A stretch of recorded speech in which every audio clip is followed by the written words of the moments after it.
Yo, what's going on YouTube? Welcome to another Monster Hunter 3 Ultimate tutorial. Okay, so I'm going to jump straight in with a Shakalaka video today, basically showing you kind of some of the things you can do with Cha-Cha and Kayamba, you know, the masks, dances, abilities, things like that, and some of the things you can do when you're in a hunt as well. So I'm going to jump straight in. Firstly, two simple options, leave behind and multi take along. Basically, if you want to leave your Shakalaka behind in single player, you can do that, and similarly if you want to take it with you when you go multiplayer, provided you're only hunting with one other friend, then you can both bring along your Cha-Cha, your Kayamba, whoever you've got as you're selected. Jumping straight into masks. Now basically these are things you can get throughout the game. You obviously, when you first get Cha-Cha, he starts with an acorn mask, and when you get Kayamba, he starts with a pincer mask. But you get some other ones as you go along. So for example, like the ancient mask, use that when you fight Ciadius, because if you tap on the screen, then Cha-Cha will come along and he'll give you oxygen, and because you're underwater all the time, you'll need that. If you look at, say, like the fluffy mask, that's one of the ones I use, because if you're in the level and you tap on the screen again, then it will display the location of the monster. So we'll jump into those in a bit more detail in a second. Then obviously you can attach different kind of attributes to the mask, or different kind of like skills.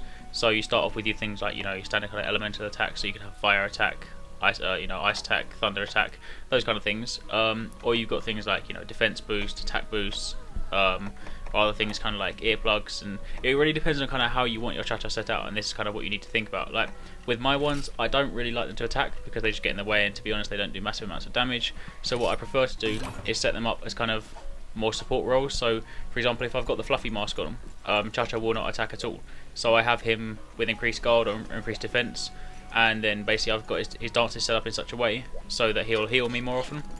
So the idea being that Cha-Cha will always try and stand in the background. He'll try not to get hit too much, and then he can therefore heal me and give me attack buffs and all those things kind of like that. Similarly with Kayamba as well, he's got the Nullberry mask on, which is another mask where he won't attack. So both of those are really good because, you know, all I ever use Cha-Cha for other than healing is another target for the monster to attack. So, you know, I don't really want them to be running around hitting the monster.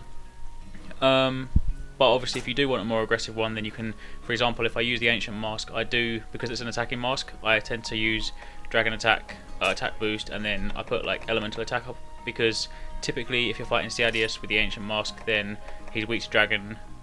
So, you know, if I've got Cha-Cha along, he might as well do a few more extra hits, you know, but it's just something to kind of think about. So you really kind of need to think, what do you want from your Cha-Cha? Now the other thing you need to bear in mind is dances. Now these, of course, you get different ones as you go along, and depending on which ones you use, they'll give you different kind of things. So for example, if you put the Rara dance and the Woohoo dance on, then you get different kind of things like that. But typically I go with the Oogaboo and the Woohoo dance, because with those two together you will get well, you get various different things, but the one that I'm keen on is a health recovery large, so it recovers quite a lot of health if they do that. And they tend to do that quite often, but then with that you also get attack boosts, and you get natural recovery and defense boosts. So those are the kind of dances, and I've given them to both my Cha-Chas, so then both of them, if ever they heal me, they'll give me large heals, and it's kind of how you go with that. Again, this will kind of vary depending, you know, if you've got something that if you want to have a more aggressive Cha-Cha and you want him to attack, then you might want to do one of the other dances so that he kind of has a taunt ability. But anyway, that's something to go on. Now something else that you might not realise is when you're actually in game, if you look on your Wii U gamepad or on the touchscreen on the 3DS, there are two little kind of tracker icons. Now if you tap them, and you've got a mask that actually has an ability, then it will use the ability. So for example, with the fluffy mask, as you saw just a minute ago, I tapped that. Now basically by doing that, Cha-Cha then shows me the location of the monster, and then I can therefore go and find it without having to use paintball. With the Nullberry mask, if I tap it and I've got, say, a status effect such as, you know, burning or ice or something like that, then it will come over and it will get rid of the effects.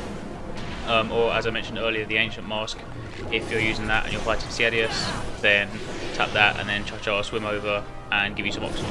So, you know, they're just sort of a few things, but obviously if you read up on the mask and if it's got a hidden ability, then that's how you activate it. Either with the touchscreen on the 3DS or the touchscreen on the Wii U game. Anyway, that's pretty much it for that. There are obviously a few more things to go over, but, you know, I don't have all the masks, and the masks are kind of one of the differentiating factors. You know, you can get things like Pitfall mask later on, so when you tap on the screen, then Cha-Cha will drop down a Pitfall trap. But they're different kind of masks that you unlock as you progress through the game. And other than that, it's really a case of just playing around with it. You kind of got to think to yourself, you know, what works for me? What do I want my Cha-Cha to do? What do I want? You know, do I want it to be a support role? Do I want it to be an aggressive role? You know, different things like that. So, yeah, just play around with it. see what works, and hopefully this was helpful. Obviously if you've got any more questions, then drop a comment down below and I'll try my best to answer them. Otherwise, obviously don't forget to like and share the video, it does really help me out, and obviously don't forget to subscribe. Otherwise, take it easy, catch you next time, peace out.